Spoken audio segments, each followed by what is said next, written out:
morning, good morning. You find us here in the presence of the old men of the African bushveld. 1, 2, 3, 4, 5, 6, 7, 8 buffalo bulls. It's very nice to have you along wherever you are in the world. In North America, you're probably an insomniac. In Australia, you're probably settling down to your afternoon tea or a gin and tonic. And in Europe, well, you're pretty much on track with us, and you're probably settling into a morning coffee. We're out here in the Greater Kruger National Park, 2.2 million hectares of sublime African wilderness. Behind the camera, I have Andrew, who looks a bit like Freddie Mercury, actually, so it's a little disconcerting as we drive along. In the control room, we have Nikki and Eugene, and on the other car, we have Scott behind the camera, and Chris, who's trying out today as a presenter, so please send him your warmest energy across the satellite waves or however it's done. He's going to be trying out for us today. So, and my name is James, by the way. Most importantly this morning, other than the wild animals that we're hopefully going to try and show you, please feel free to talk to us. We love it when you communicate through comments or questions or anything else you'd like to say. Hashtag Safari Live is the Twitter handle, and the email is questions@wildearth.tv. The moment you can't phone us, sorry about that. So my plan this morning is there was a male leopard found in this area last night, so we're going to try and pick up his tracks once we've finished looking at these buffalo. I'm not going to move just yet, because we have just had heard the sound of some lions roaring just to the north of us. Sounds quite far, probably off the reserve that we're on at the moment, but I just want to sit here for a while and see if we can't hear them again.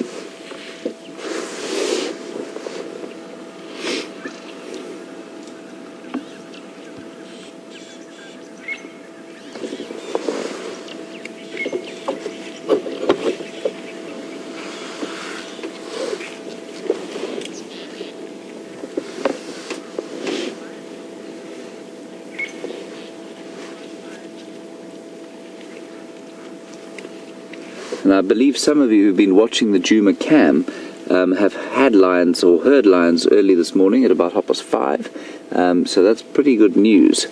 We're quite a long way from that area now, and the lions that I heard calling certainly weren't calling from that area, so there might be others in the vicinity, which is great.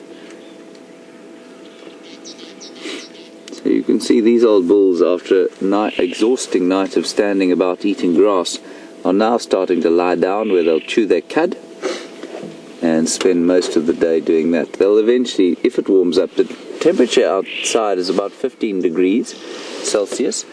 For those of you living in the 17th century and still using Fahrenheit, that's about 59 degrees Fahrenheit. And there's a bit of cloud cover. It sort of feels a bit like there's a front end, so I don't think it's going to warm up that much. So the point of that story, of course, is that the buffalo will not necessarily move towards their traditional. They'll always move towards water if it's a bit warm, but today they might just lie here. And the reason they need water so much, especially at this time of year, is that their digestive systems are very efficient. But when it gets dry like this, the only thing that limits their ability to extract nutrients from the bush is water. They must have water. We've got lions.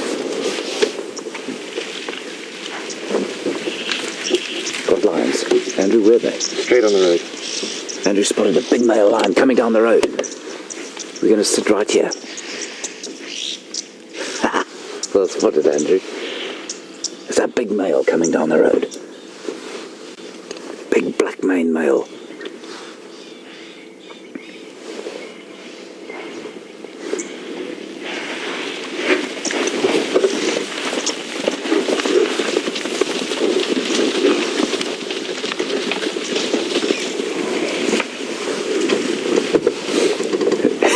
That's magnificent. Look at the dust settling. The flies are flying. The oxpeckers are going.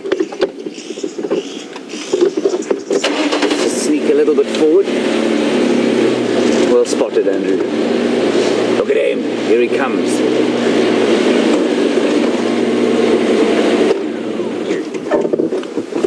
Your Majesty.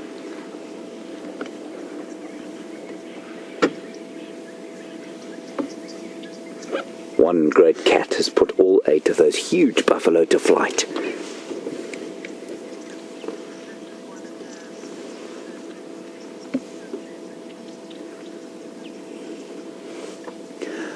I'd be fascinated to know from our regular viewers who know the lions around here. I've never seen this male. I'd love to know who you think he is. Apparently, he might be part of a coalition of 2 called the Matimba, which means strength in Shangaan. He's a magnificent beast. Look at him. His big black mane.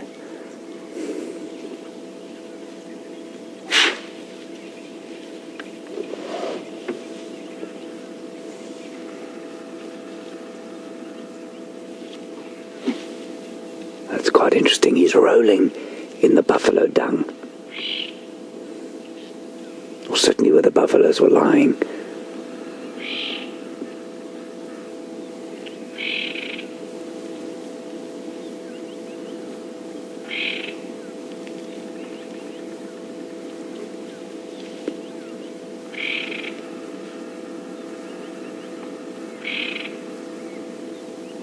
It's not a very royal thing to do, of course. You can see that he's got a... Gosh, he might call.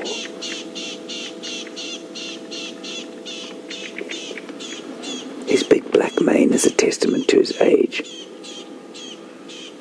He's really in the prime.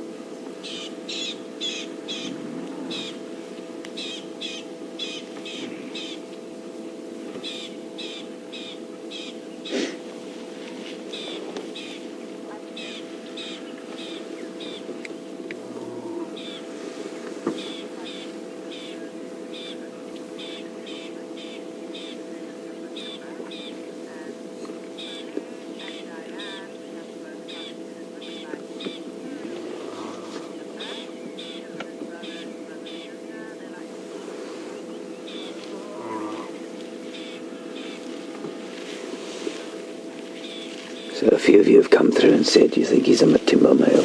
Oh, look at him. Marking territory. That is the king in his prime.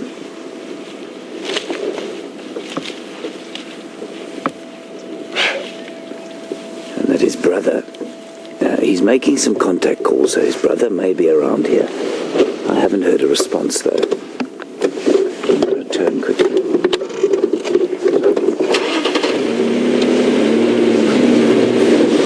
Chris and Blair for that information.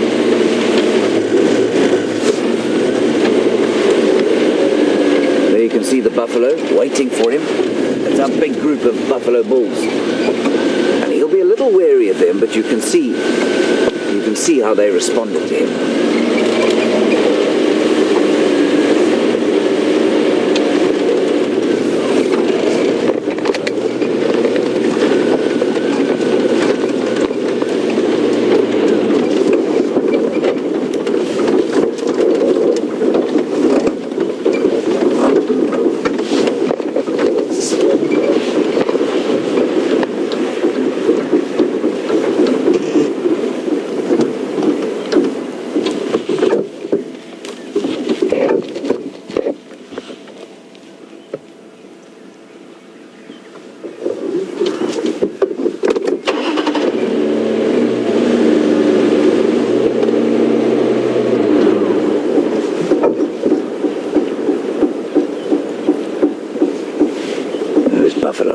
Watching him very carefully. Now they're coming forward and he's moving away. Watch this. Here they come. Here they come.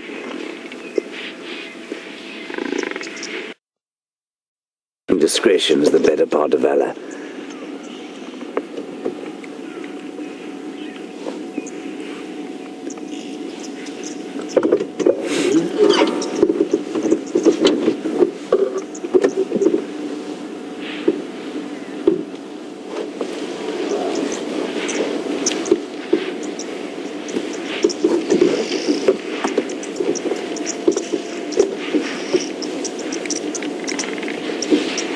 Really sure how we're going to follow this, because I don't want to get in these buffaloes' way. Try and flank them on the side.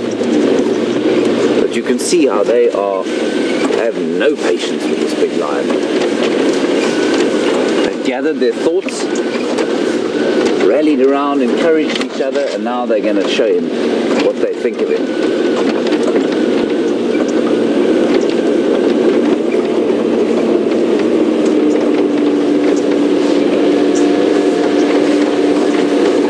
We don't want to get in their way.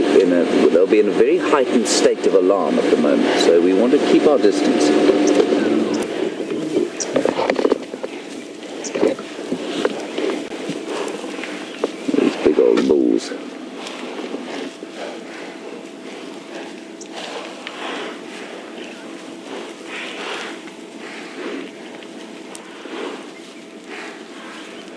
I'm going to try and get round them, see if we can't follow the lion.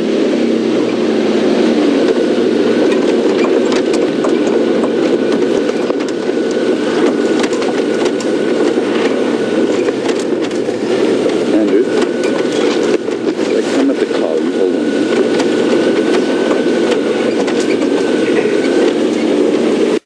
Alright, there we go. We've got negotiated the beefaloes. We'll see if we can find the lion again. Tracks are going down this road. Hope we can find them again.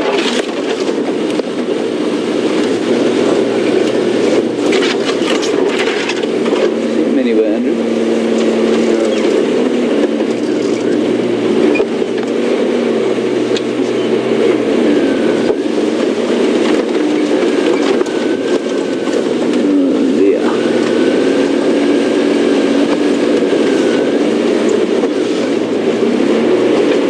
Along this road and see if he doesn't come out here.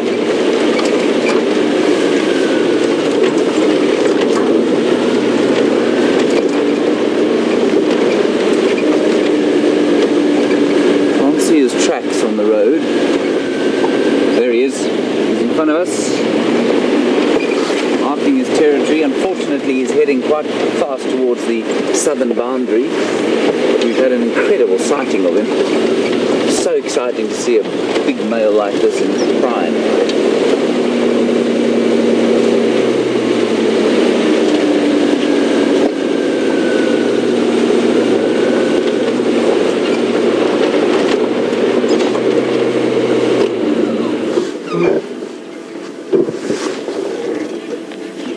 Can you hear him?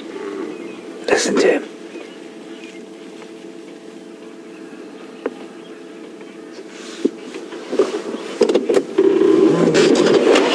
Rubbing his scent onto that worry bush. The animals, the grazers don't eat, so the cats often use a worry bush to mark on.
Fascinated to know where his brother's gone.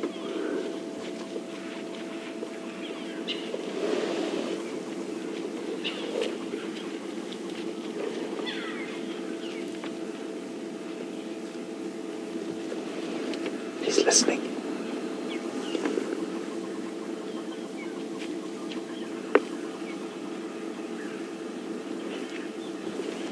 I can just hear his footfalls disappearing now.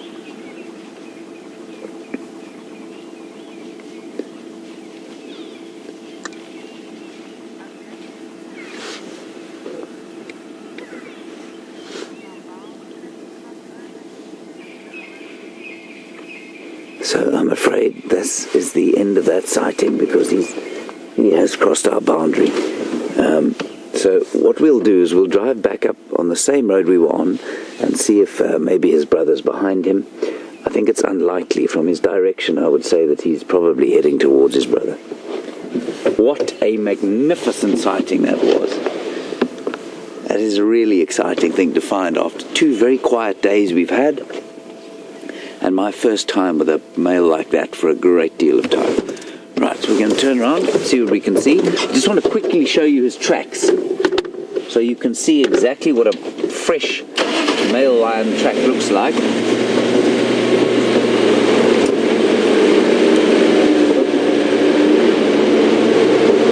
Can you get those, Andrew? Yes, okay. So, I mean, be careful of just hopping out the car in a situation like this. That's a 180 to 200 kilogram animal. Which one can you see, Andrew? That one. Yep. Yeah. Yeah, that one. Okay. And he's hardly made an impression. I mean, were I to walk across and my handprint would make more of an impression than his paw has.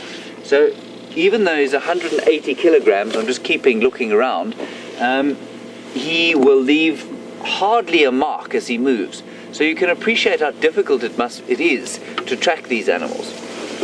Right, we're going to turn around, go back past the harassed buffalo, and see if we can't find the brother.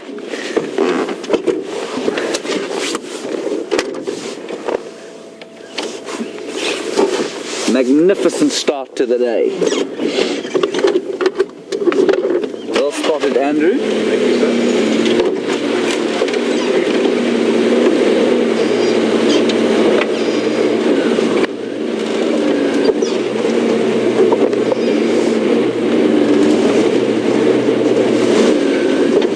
While we carry on looking for the brother, we're going to link you across to Chris. Please bid him a very warm welcome, and I'll see you just now. He's got Scott behind camera, so I'm sure they'll have some interesting things for you.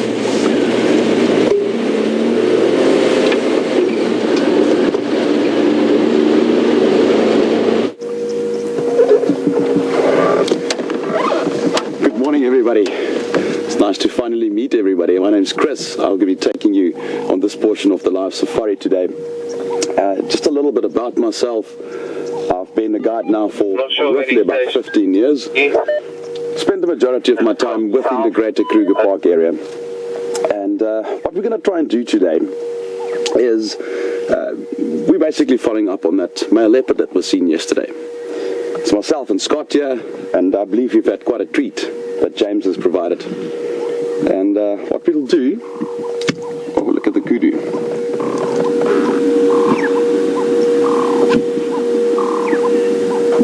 Now, kudu, being very typical woodland creatures, got very, very large ears, so you can see there. And that is a vital adaptation for living in this very thick woodland savanna region.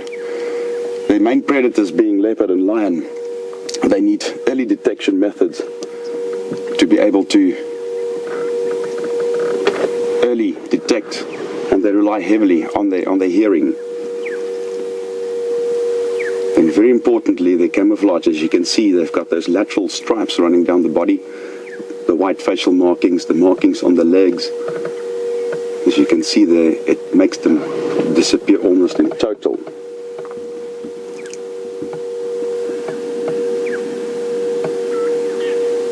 And what a vital skill that is.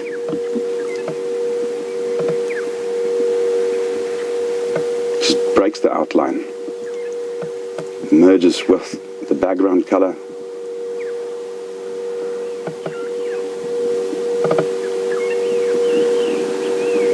Kudu is quite a widespread antelope, found in the majority of the savannas of southern Africa and further abroad, stretching right up into East Africa. The one that we have down in the south there is called the southern greater kudu, which is the larger of the different variants of kudu that is found.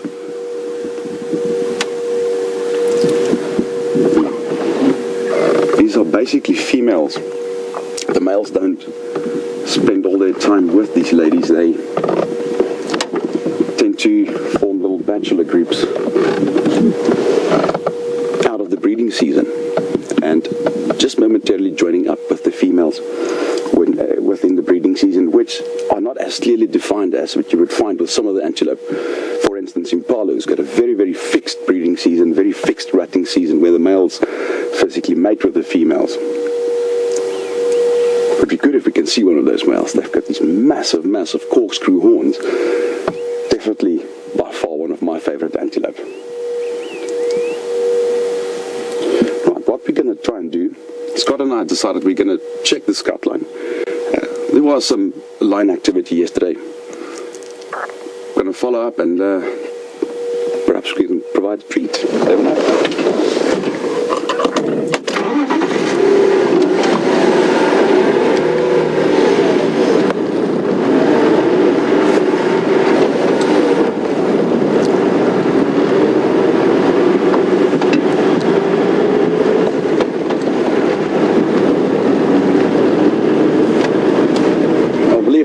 Received quite a warm welcome on Twitter. Just thank you to all the viewers for the very warm welcome. It is definitely quite a privilege to be out here in the Sabi Sands. And yes, remember there's you can ask questions, send me some questions. I'm happy to answer some questions about myself, my career, my experience. You can send questions to questions at WildEarth.tv. Alternatively, hashtag Safari Live on Twitter.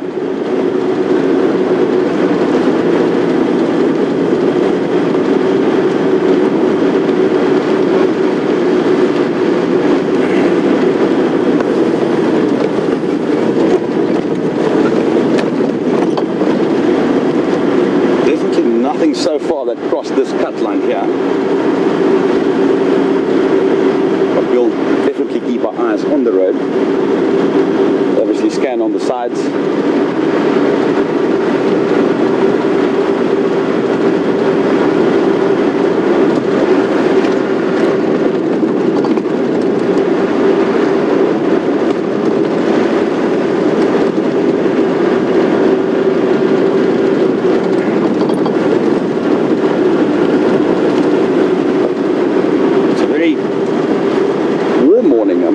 Surprisingly warm, knowing the Sabi Sands, having worked here in the southern portions of the reserves a couple of years back. I could recall that early winter could be quite cold in the mornings. This morning though is slightly overcast, or a little bit more overcast than open, but yet it is quite warm. It's quite typical. We had clouds in the later stages of the night. The clouds act as a bit of a blanket, keeping some of the radiation